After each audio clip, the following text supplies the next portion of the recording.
Opinions différentes. Vous écoutez Du Trisac. Ah, ça, c'est une autre histoire là, qui pourrait être bien vite réglée. Il y a Bruno Marcoux qui est avec nous, qui est juste... On va le présenter comme père de famille. Bruno, bonjour. Bonjour, ça va bien, M. Ouais, Trudac? ça va vous-même? Oh, oui, ça va très bien. Bon, alors vous habitez à Saint-Lazare. Votre fille fréquente l'Université de Montréal, puis elle a décidé de vivre là en résidence étudiante parce que c'est beaucoup de déplacements. Et puis là, tu dis, les détails de la vie au quotidien, là, ça finit par être compliqué, puis c'est ce que vous vivez, vous, là. D'abord, votre fille, elle étudie dans quel domaine? Elle est en enseignement présentement à l'Université de Montréal. Il reste encore un autre 2 ans pour finir son bac. Ensuite, elle va faire une maîtrise en orthophonie. Fait qu'elle a encore pour 5 ans aux résidences. OK. Puis racontez-moi, là, à tous les week-ends, là, comment ça se passe? OK. Donc, le dimanche, on va la porter aux résidences avec tout son stock. Elle a ses valises, ses sacs d'école, son linge propre. Après ça, on ramène son linge sale le vendredi, sac de sport, l'ordinateur portable, la nourriture pour la semaine. Donc, c'est comme un petit mini déménagement à chaque fin de semaine. Mm-hmm. On arrive au stationnement là-bas, le P19 à l'est, qui est tout près du Sepson. Là-bas, ça. La barrière qui est là-bas, puis la barrière... À l'Université de Montréal, là. À l'Université de Montréal, c'est ça. Donc, elle est aux résidences de l'Université de Montréal. Puis, elle a choisi de rester aux résidences parce que c'est beaucoup plus avantageux que d'avoir un appartement. C'est seulement 460 $ par mois, puis elle n'a pas besoin de passe de boss à 117. Donc, on serait fou de s'en passer. Ça faisait 1 an qu'elle était sur la liste d'attente, puis maintenant, elle est très heureuse là-bas. Okay. Sauf que il y a juste un petit désagrément à chaque semaine. C'est quoi? Donc, actuellement, le P19, le stationnement qui est tout près, on ne peut pas accéder pour pouvoir aller directement au débarcadère pour pouvoir déménager ma fille à chaque semaine pour amener tout son stock à l'intérieur, puis après ça, faire la même chose le vendredi soir, mais sur le chemin inverse. À ce moment-là, le stationnement est complètement vide, mais le stationnement est réservé pour les employés de jour de 9 à 5 dans la semaine, plus tous les livreurs y ont accès pour une quinzaine de minutes. Puis ça, donc, Amazon, attendez, monsieur, Bruno, attendez. Là, le P19, vous me dites, là, et là, ça vous amène à quelle distance de la porte? Ah, on est à 5 pieds de la porte. OK. On est directement là. Puis là, vous me dites, le vendredi soir puis le dimanche soir, là, vous allez la chercher, vous allez l'amener. C'est des moments où le stationnement est vide. Puis vous autres, les parents, pour laisser vos jeunes à l'université, comment ça se passe, là? Vous me dites que c'est un casse-tête pour déposer, pour reprendre votre fille. Expliquez-moi comment ça se passe puis pourquoi vous ne pouvez pas rentrer dans ce stationnement. Ben, j'ai de la difficulté à me l'expliquer. Le stationnement est vide, puis ce que je me suis fait expliquer par le gestionnaire du stationnement, c'était que c'était problématique puis c'était dangereux. Donc, je comprends pas ce qui est dangereux quand le stationnement est vide, le soir puis les fins de semaine, mais ça semble être problématique. Puis, toute la semaine, quand le stationnement est plein, bien, tous les livreurs y ont accès pour une quinzaine de minutes. Donc, quand il y a des possibilités d'avoir des débordements, comme ils ont dit, mais Amazon, FedEx, UPS, Post Canada, Taxi, Uber, les livreurs d'épicerie, Uber Eats, Skip, tous les restaurants, les gens, eux autres, peuvent rentrer, mais les parents, eux autres, ne peuvent pas. Mais comment ils peuvent rentrer, Bruno? Est-ce qu'ils ont une passe particulière ou... Non, ils pèsent sur un bouton, ils demandent au gardien de sécurité d'ouvrir la guérite elle rouvre. Puis nous autres, les parents, on arrive là-bas ou encore on pèse sur le bouton, on dit on vient porter notre fille, puis là c'est non, vous pouvez pas, vous laisser votre fille à la guérite. Puis à ce moment-là, mais mettez votre fille dans un sac de Uber Eats. Oui, j'avais pensé ça, ou peut-être devenir chauffeur Uber. Dans ce temps-là, je pourrais pouvoir la livrer à la porte. C'est ça. C'est ridicule. Fait que là, on vous dit non parce que, pour quelle raison? Pour des raisons de sécurité. De sécurité. Donc, pour pas qu'il y ait de collision entre les voitures. Mais ça s'applique pas aux livreurs. Non, ça, les autres sont magiques, mais les parents, eux autres, c'est tous reconnus, c'est des mauvais conducteurs. Ouais, ben oui, évidemment. Puis là, ce que je comprends, Bruno Marcoux, c'est que ça fait 6 mois que vous posez des questions à l'administration de l'Université de Montréal. D'abord, à qui vous posez les questions, puis qu'est-ce qu'on vous répond? Écoutez, juste un petit dernier point, dans le fond, c'est que c'est pas juste une question de livraison aussi pour ma fille aller porter pour revenir, c'est que le passage qui est entre la résidence puis le Sepsum qui est juste à côté, qu'on parle de peut-être 200 pieds, c'est utilisé de façon continuelle dans la journée pour des gens qui s'en vont au Sepsum, qui s'en vont au métro, qui s'en vont maintenant au REM qui s'est rajouté récemment. Donc, il y a du trafic toujours piétonnier là-bas. Puis quand on arrive à la guérite, quand on se fait refuser l'accès, on doit, parce que c'est la procédure, on doit reculer. Puis ça, c'est dans le soir, il fait noir, donc on parle en soirée.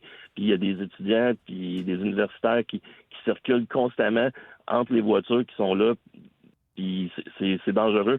Il risque d'avoir un accident avec un piéton. J'ai souligné ce point-là au responsable du stationnement de service à la clientèle. Ensuite, j'ai parlé avec l'ombudsman qui m'a référé au patron de cette personne-là. Puis ensuite, suite à la réponse que j'ai eue, ils ont décidé d'augmenter 5 minutes de stationnement gratuit dans un autre stationnement qui est à 1000 pieds de là-bas avec un chemin qui c'est vraiment un chemin de croix pour pouvoir passer là-bas. Il y a à peu près 15 à 20 cm de gadou. C'est épouvantable. Puis on me dit de passer avec un chariot là-dedans.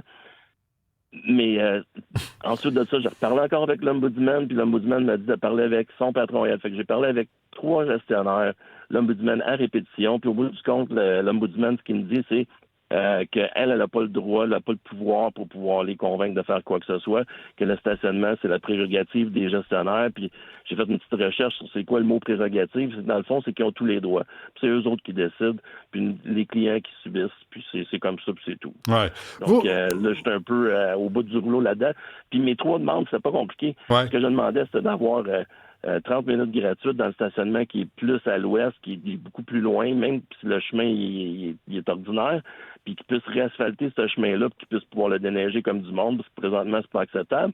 Puis aussi qu'ils puissent avoir des espaces visiteurs dans la journée, comme il y a partout. Donc, un stationnement 15 minutes qui est accessible pour qu'on puisse pouvoir ouvrir la barrière, peser sur le bouton, puis pouvoir mettre nos flashers, comme si on était un livreur Uber, comme si on était Post Canada ou FedEx, puis qu'on soit traité comme des clients, dans le fond. Fait que ma fille paye un loyer là-bas. Puis au bout du compte, ce que je me suis fait répondre quand j'ai parlé dans le tout début de mes démarches, puis j'ai quand même persisté à suivre parce que j'ai dit, il y a sûrement un moyen, un mécanisme là-dedans. Puis c'est ça qui m'a été proposé, parler avec l'ombudsman. Mais ce que je me suis fait dire de vive voix, c'est que j'étais pas la première personne à faire cette demande, puis que je serais pas la dernière, puis que j'étais pas content de la situation, que ma fille pouvait prendre un appartement à Montréal, puis comme j'étais plus dispendieux, ça serait désavantageux pour moi, puis c'est tout, donc il fallait que j'endure. Puis que j'étais à 2 doigts aussi d'être banni du campus de l'Université de Montréal. Tout ça parce que... attendez, Bruno, est-ce que vous avez été impoli? Est-ce que vous avez été en colère? Non. Est-ce que vous avez insulté quelqu'un? Non. Est-ce que j'étais en colère? Oui, j'étais déçu, mais j'ai pas menacé personne. J'ai pas été j'ai été comme je suis présentement. Je suis exaspéré un peu, oui. En colère, non. Oui, parce que ça pourrait se régler. Ça pourrait se régler facilement. Alors, vous me dites l'ombudsman, mais est-ce qu'il y a quelqu'un avec un nom, avec un titre, quelque part à l'Université de Montréal, qui pourrait juste écouter les demandes des parents qui payent pour un service, puis ils demandent juste d'avoir accès à une porte pas trop loin pour que leurs jeunes puissent descendre avec leur sac, avec leur tout ce qu'ils ont à apporter, puis se rendre de façon à pas marcher dans un chemin tortueux couvert de gadou. Il me semble que c'est pas compliqué comme demande.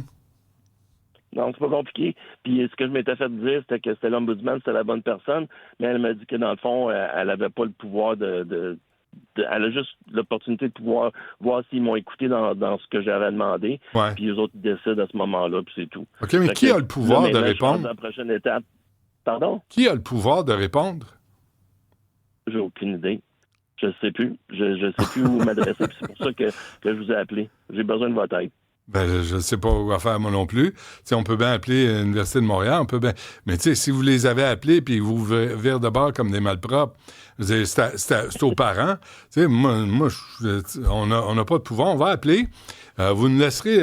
on a les noms. On a la liste, de tous les gens. C'est quoi la liste? Attends, je vais te la retrouver. Je te l'ai imprimée comme vous me l'avez envoyé hier, M. Marcoux. Attendez, je suis dans mon ordinateur présentement. C'était une longue liste que vous m'aviez envoyée. Vous m'avez dit que vous avez parlé au directeur, vous avez parlé à l'ombudsman. Attendez, je suis un peu loin, Benoît, là, je l'ai pas sous les yeux, la liste des gens. OK. Fait que là, on peut... vous allez lancer une pétition? Vous allez faire quoi? Parce que si vous me dites, Bruno, qu'il y a d'autres parents qui font les dents... Non, mais attendez, je vais juste finir ma question. Là. Si vous me dites qu'il y a d'autres parents qui demandent les mêmes services de l'Université de Montréal, c'est pas un cas anecdotique. Là. Donc, l'Université de Montréal devrait répondre. Oui, non, je suis d'accord, mais je sais pas où amener ma pétition, ou faire quoi que ce soit, puis effectivement, je vais commencer ça. Mais c'est pas juste une question des gens qui les gens qui n'utilisent pas de voiture pour aller là-bas sont à risque présentement. Tous les gens qui sont dans les résidences qui empruntent ce chemin-là. Donc, je vais aussi consulter les personnes qui marchent, les piétons qui sont là tout le temps, pour voir s'ils sont à l'aise avec la sécurité. Ouais. J'ai aussi envoyé les photos de l'escalier, puis l'escalier est pas déblayé pendant l'hiver. Ouais, j'ai vu ça. Il oblige, dans le fond, les piétons puis les voitures à rouler sur le même chemin. Je vais aussi essayer de voir ce que je peux faire pour pouvoir contacter d'autres autorités à l'extérieur de l'Université de Montréal qui vont faire en sorte de pouvoir faire respecter le gros bon sens. Là. Il me semble que c'est facile à régler. Ben écoutez, Vas-y. je vais vous les nommer. Ces gens-là, il y a la direction des immeubles, Michel Dolan. Il y a Jean-Pascal Dufour qui, lui, s'occupe du centre d'approvisionnement de l'Université de Montréal. Ensuite, il y a le bureau de l'Ombudsman. Vous avez parlé avec Mme Caroline Roy. Et finalement, Annabelle Côté, avec qui vous avez eu le plus d'échanges, qui, elle, s'occupe du bureau du stationnement. Et toutes ces personnes-là vous répondent que ce n'est pas leur problème, finalement. Alors, on va appeler Bruno Marcoux, on va voir, parce que c'est des affaires niaiseuses à régler. Là, tout à coup, tu sais, c'est aussi la façon qu'on traite les gens au Québec, qu'on traite les citoyens, puis surtout quand on paye pour des services, puis quand on demande des services, on se fait virer de bord comme un malpropre. Ça, moi, je suis plus capable d'endurer ça. Alors, Bruno, ce qu'on va faire de notre côté, on va appeler, on va voir, puis on va vous donner des nouvelles, mais il me semble que ça pourrait se régler, puis il me semble qu'on pourrait s'assurer que les marches sont déblayées, puis que les voitures aient accès calmement près des portes d'accès à l'Université de Montréal. Tout ça pour, tu sais, tout des niaiseries. Oui, c'est ça. Qu'une question de gros bon sens, finalement, oui. on a l'impression. Ça marche-tu? Je suis bien d'accord avec vous, ça marche, c'est super, vous avez fait mon bonheur. OK, bien, on va se donner des nouvelles. Bruno Marcoux, saluez votre fille, dites-lui de ne pas lâcher l'école pour autant, puis on se reparle. Ça marche. Merci beaucoup. Salut.